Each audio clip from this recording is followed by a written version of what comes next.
రాముడి లాంటి మామరిదికి నువ్వు జానకి అవుతావు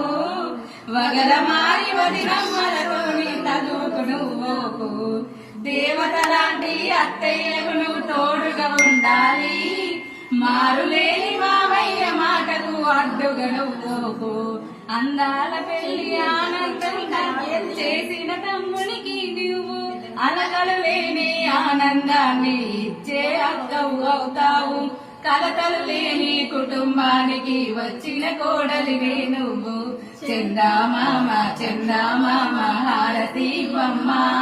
బహుమతుల కోసం చెల్లిల సగభాగాన్ని అడగమ్మా